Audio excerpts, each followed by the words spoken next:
All right, so before we dive into why Argentina is our primary target for expansion, we have to understand how the discount retail industry works. This is a low margin, high volume business. In luxury retail, you sell one item for $500 profit. In this industry, you have to sell 500 items just to make 50. Success here isn't about prestige, it's about inventory turnover. To understand the competitive pressure, let's look at Porter's five forces. In rivalry with existing competitors, this is the most intense force. It's not just other Dollarama stores or dollar stores, it's even with Walmart and Costco. Because products sold are undifferentiated, a box of Kleenex is the same everywhere. The threat of substitution is pretty high because the rise of ultra cheap e commerce like Temu or AliExpress is a growing threat to the treasure hunt side of business. We're talking about seasonal items here. For the bargaining power of suppliers, this is Dollarama's superpower because they don't just buy products, they often design the packaging and dictate the price point too.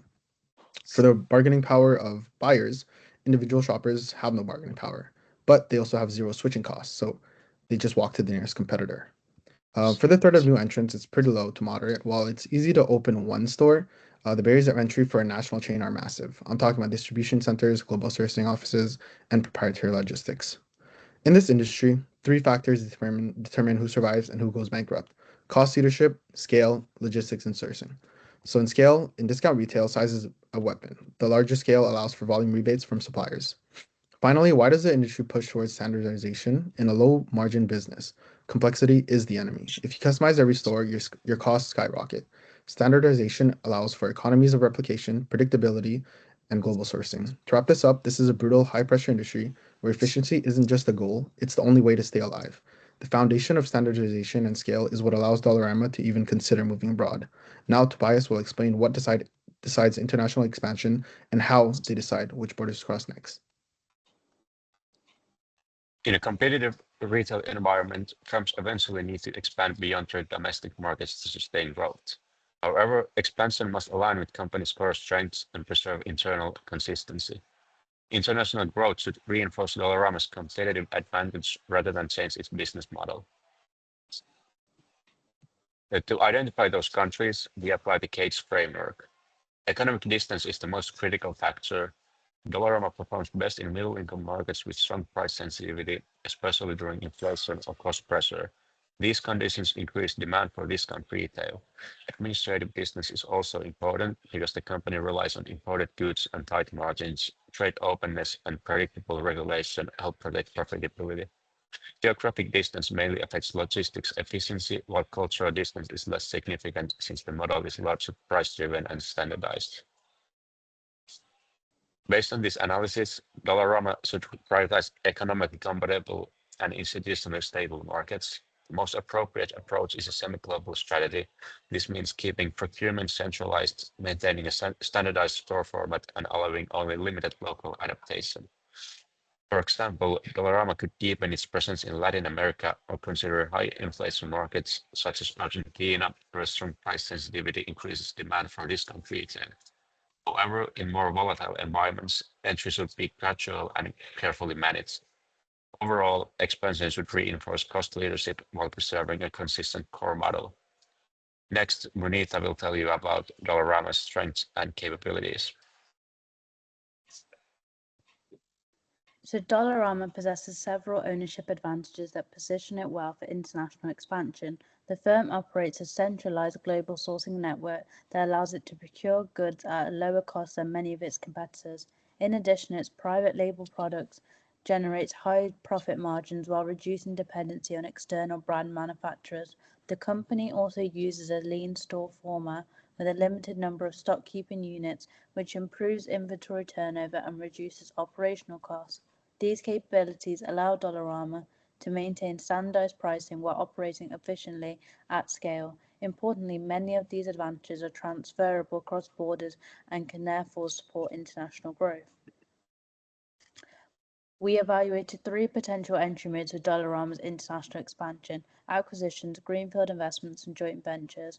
Acquisitions allow for rapid market entry and provide immediate access to existing retail infrastructure. However, they require significant financial investment and carry integration risks. Greenfield investments provide full operational control but involve slower expansion and high uncertainty in unfamiliar institutional environments.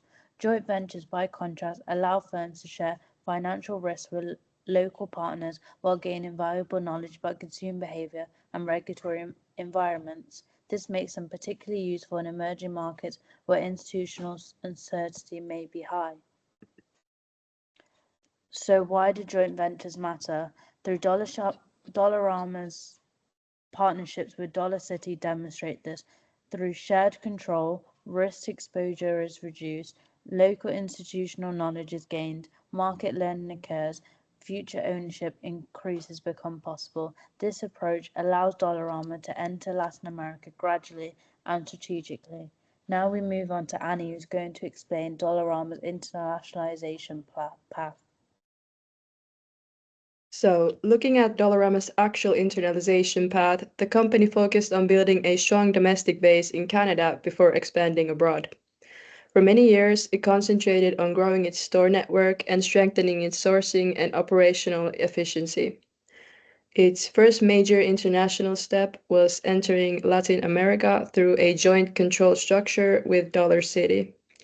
This allowed Dollarama to expand while sharing risk and relying on local expertise. More recently, the company increased its level of commitment by fully acquiring the Reject Shop in Australia, which represents a higher level of control and risk exposure. Overall, we can see a gradual increase in geographic reach and commitment over time. When we compare this to internalization theory, we see strong alignment. What we see is not rapid globalization, but a controlled and staged increase in international exposure, especially through shared ownership in earlier expansion phases. This reflects the idea of incremental internalization and increasing commitment over time. However, there are also some limits. The company still depends heavily on the Canadian market. It does not fully control its Latin America operations, and its expansion remains more regional rather than truly global. So, Dollarama's strategy largely matches theory, but real world constraints shape how far and how fast it expands. Building on our previous analysis, Dollarama's international strategy is coherent and supported by strong ownership advantages, especially its procurement scale, cost leadership, and standardized store model. These capabilities are transferable across borders, which explains the successful expansion into price-sensitive markets such as Latin America. However, some limitations remain. The company is still highly dependent on Canada, does not fully internalize efficiency gains in Latin America. In terms of strategic priorities, Dollarama should deepen its presence within its existing Latin American stores, expanding store density and improving coordination between sourcing, logistics, and store operations will increase economies of scale. Reinforcing what already works is strategically safer than expanding too quickly into distant regions.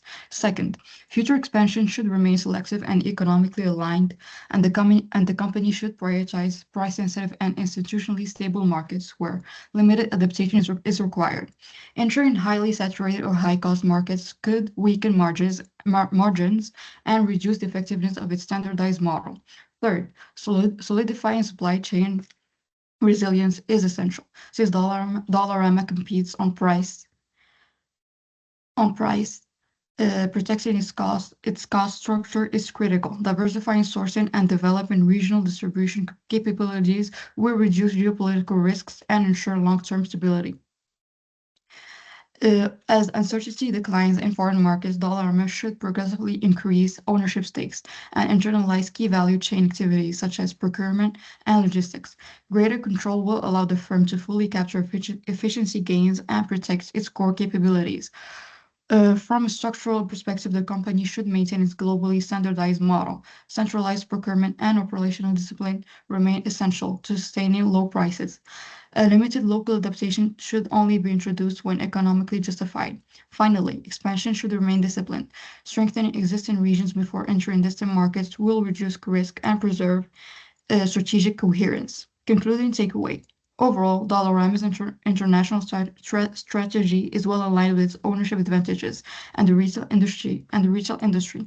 Its cost leadership, standardized operating model, and operational discipline provides a solid foundation for cross-border growth.